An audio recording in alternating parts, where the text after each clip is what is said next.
Decided to do a quick video thought journal because a situation has arisen that I sort of was thinking about and feel like has put me in not a dilemma, maybe a moral dilemma, but made me start thinking about how different people relate in terms of non-monogamy and what is seen as ethical or consensual in non-monogamy. So a little bit of a background.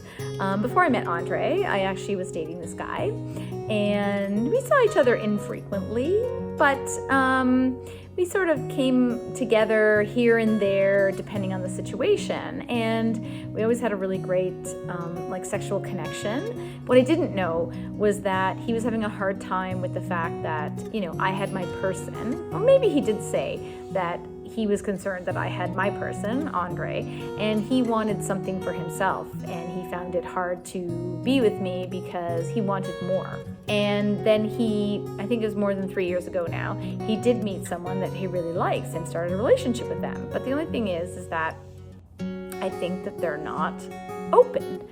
And so that meant obviously that we couldn't get together, or at least not get together in a way that's open and consensual. And so we didn't really see each other.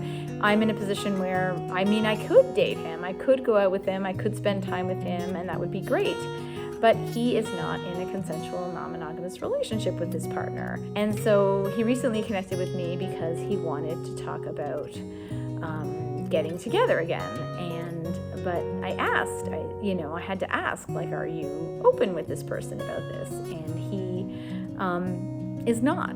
And so it's put me in a weird position because in one sense, I can tell Andre, I can tell my partners that I'm with this person and be open about it and be okay with it, like I'm in that kind of situation. But he's not in a similar situation. And so he wants to get together, wants to have some experiences together, wants to do photos, do some fun things, which I think would be awesome.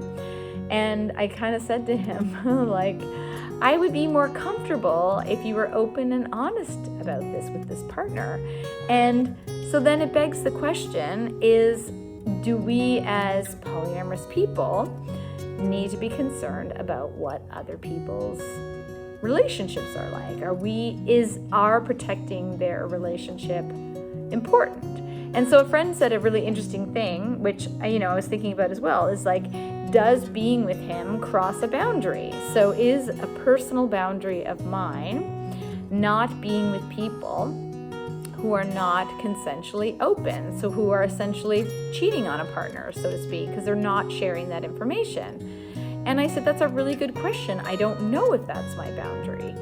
Is it my boundary? So this is the sort of thing I'm sort of grappling with, is does somebody else's relationship with someone else matter to me? Or is my relationship with them what matters? Yeah. So I don't have an answer to that other than to say it's something that's come up. So they wanted to see me in a couple of days before I went back to Montreal, but it turns out, and so I was sort of thinking about it, and I said to them I wasn't sure. And they're like, well, think about it. I understand if it doesn't work for you. And I'm sort of like, but why does it work for you?